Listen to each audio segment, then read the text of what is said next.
Hey, it's me. You remember me? It's been a while since I made a video, and today I'm going to show you guys a few things of what we're doing on the farm. Doing planting, some harvesting. There's actually a lot happening as we get ready to move into the winter season of the farm. So I'll show you what's happening today. That's coming up next on The Urban Farmer.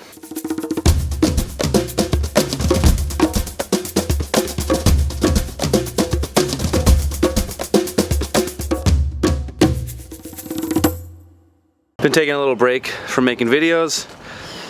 The views have gone down a lot in the summer, and I assume that's because you guys are out farming or hustling, or maybe you're on vacation. So I've decided to take a little time off myself and just hunker down on a few new projects and take some time to go canoeing and enjoy life a little bit. So that's why you haven't seen me in a little while. But today I'm going to give you guys a little tour of what's happening this week and show you one thing in particular. I want to show you is that sometimes rules are meant to be broken. Now, when I've talked about crop successions in the past, I normally encourage people to have a crop family that is different than the last one that went in the ground. So I usually never plant arugula in the same place twice in a row, or radishes in the same place twice in a row. However, there are times that I break those rules, and the fact that our farm isn't certified organic, I can break those rules and not really have to worry about the repercussions. And some people might think that a kitten dies every time you plant a crop in the same place, but it doesn't, in the sense that if you are planting crops that are quick growing and low feeding crops, there are times you can get away with planting something in the same place twice.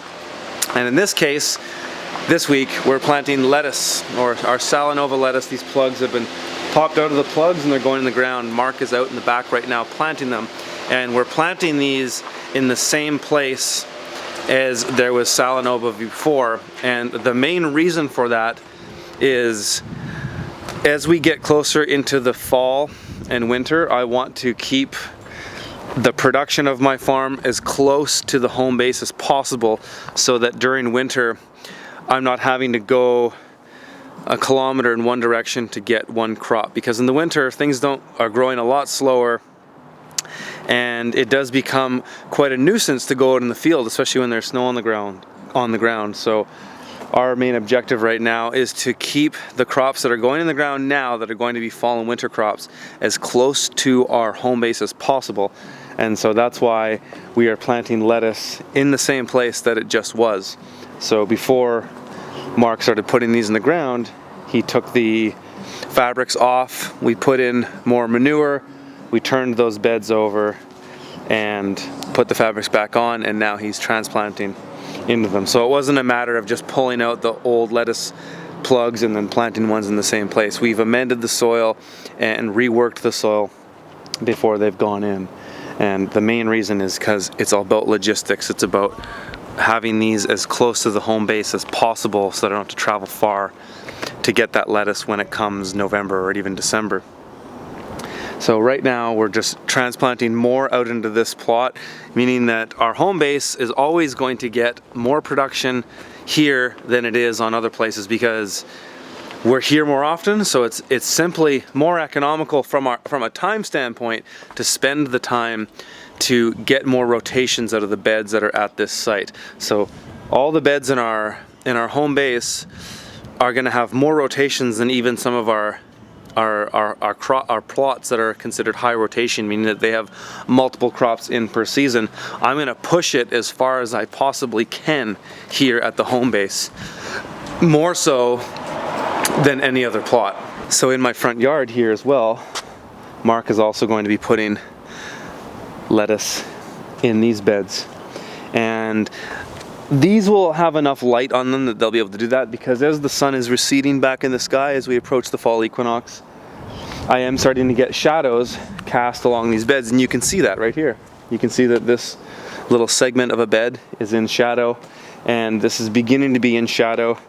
These carrots will be out of the ground before the shadow is cast that far, and the shadow only by the winter solstice will be about here. And I've just tracked this by observing this over the years, so I know that I'll be able to get this lettuce crop multiple cuts from it before it goes into darkness, so it's not an issue for me. All right, I'm here at my biorotation site and my lettuce is almost ready. This is very exciting. I thought it was going to be a little bit longer, but I actually might even be able to harvest this by Friday if I want to. I don't think I'll need to though. There's another site we're going to go check out that we should be able to harvest by Friday. So, but that's good because after this week we've got lots of lettuce, which is great because we've been short for the last little while. So what I'm doing here is I'm going to crop out both of these beds of radishes, and I'll probably give these beds a quick stir-up hoe just to knock any weeds down in them. And then they'll sit for a couple weeks until I start to plant spinach, which I'll probably save for the first or second week of September. So we're August 22nd today. So I'll wait on those to replant those a little bit, but I'm also going to just spend 10 minutes or so just doing a quick hand weeding of my carrot beds here.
So I've harvested those two beds, gave them a quick stir-up hoe, kept the irrigation intact, but I just took my little 1-inch spring clamps and clamped the irrigation lines shut so that it won't water. And I'm just going to cover it up with this tarp now because I will plant these beds in a week or two. So I might as well keep them moist, keep the weed pressure out, and keep the soil from drying out.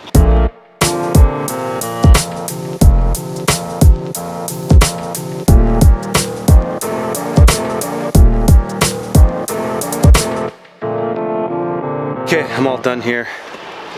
Tarped up those two beds. I just folded the tarp over, and because it was, you know, too big to fit both these beds, so just folded it over, weighed it down with some rocks, tarped up this area because landowner has told me that I can use that next year, so I might till it up in the fall, leave this on here until then. And I might change the arrangement of beds here going into next season, knowing that I can use the whole space. I might run 50-foot beds this way east to west, but we'll see. I'll look at the map and kind of sit down and figure out exactly how that's going to go. So regarding our rules to be broken, I've done the same thing here before, just like we did with the lettuce.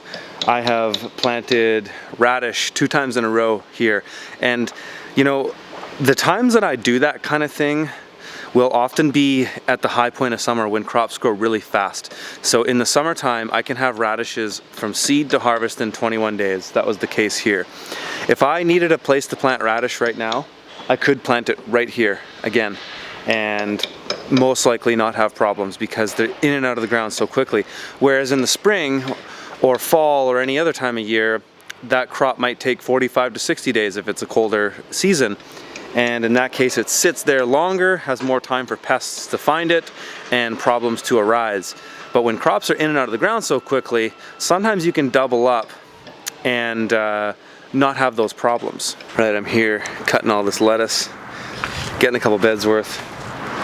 The last cut on this one, it's already starting to bolt in some places, so just get what I can and then take it home and wash it. And I'm working a bit of a late day today because I'd spent the early part of the day in the office catching up on some other projects, and so I'll probably work until about 7 p.m.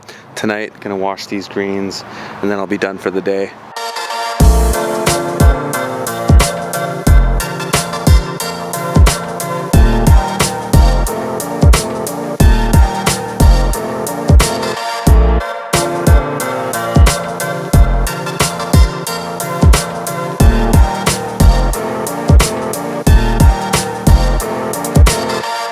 took a little quicker than I thought it would. I attribute that to my scoop. Made a little scoop, drilled a bunch of holes in this pot, and I scooped the greens out, dumped them into my bin that goes in the spinner. So that made things a lot quicker.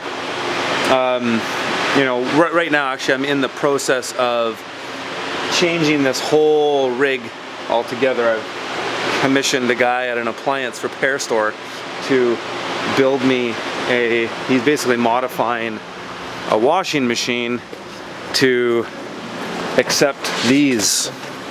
They're gonna drop right into it. They're gonna be drilled full of holes, and so that way I can scoop out greens right from the bin and then drop those right into the salad spinner. So that's the plan there. So that's my day. Got quite a bit of stuff harvested, got a lot planted. That lettuce that we started the day with, Mark's gonna be finishing that off tomorrow. Again, put it in a place that it just was. You know, rules sometimes are meant to be broken, and you can really only find out if you can succeed at breaking those rules by trying. And that's what we do as farmers. So hope you guys have found that stuff helpful. I put all these videos out so that you can learn from my successes and my failures.